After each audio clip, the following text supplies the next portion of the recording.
So here we have the Audi Q2 on a 19 plate. I'm going to start off by showing you inside the boot, and then we'll hop in and run through some controls on the inside of the car from there.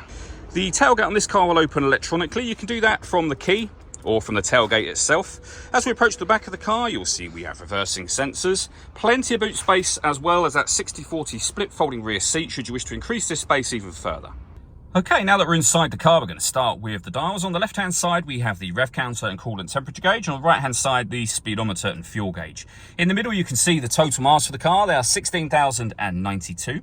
Above that, we have a digital readout for the speedometer. You can change the various bits of information in that section by using controls on the steering wheel.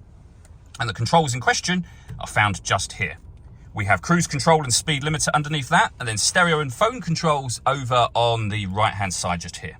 In the center is where you'll find the main stereo screen itself. It's where you compare your phone.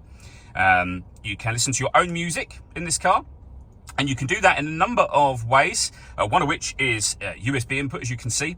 We have auxiliary input, Bluetooth audio, so you can stream your music wirelessly, as well as making and receiving phone calls once you paired your phone, of course. And to access all of this information, the controls are down here. This dial will operate virtually everything, although you can access certain things directly from here, as you can see.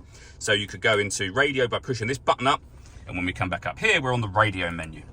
And when it comes to radio, you'll see we've got DAB, FM and AM radio, and all of the movement I'm making right now is being done using that main dial.